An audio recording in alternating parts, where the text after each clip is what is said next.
Hi, welcome to Family Wealth Planning Partners. I'm Brian Ramsey. You're in week 2 of a 3-part series we've been doing around the 3 most common myths that we run into around retirement income planning. So week 1, we talked about a 3 to 5% withdrawal rate. So if you didn't catch that one, make sure you go back to last week and catch that one.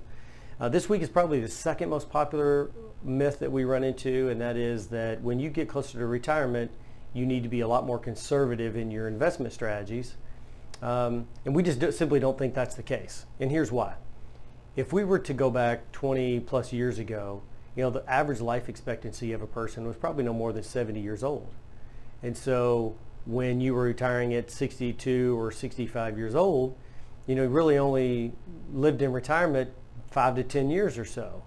And so you could probably take your pool of assets you accumulate over your lifetime and be more conservative because it only really had to provide a lifestyle for you for, let's say, 5 to 10 years.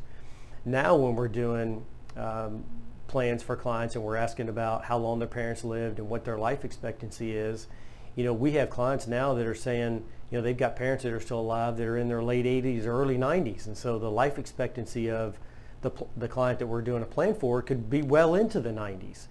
And so you got to imagine if they're retiring at 65 years old, they could literally be living 25, 30 years in retirement. And so you can't take accumulation of assets and be super conservative and have that pool of assets produce a lifestyle from the time you retire for the next 30 years. So when we're doing a wealth plan, we always go back and look and say, okay, how long or what risk profile should that client have given that they're going to be in retirement for 25, 30 years. And so yes, we might be able to back off some of the risk profile from the time they were working, but I've rarely ever seen that we could be super conservative and have a client that has a long life expectancy be successful knowing or having their investment strategy be very, very conservative like this theory that everybody's been told that you need to be more conservative when you get into retirement. That's just simply not the case, or that's not our experience.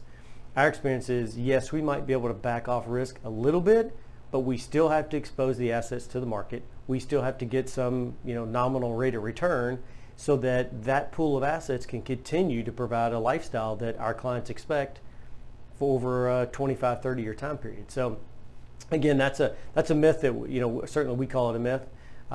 If you've got any questions around that piece or last week's episode, please give us a call. You've got the phone number that's going to pop up here on the screen. Give us a call. You can come in to see us.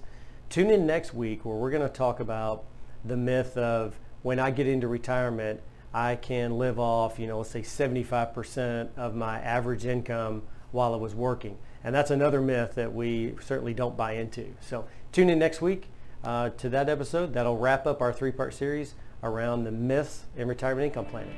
Catch you next week.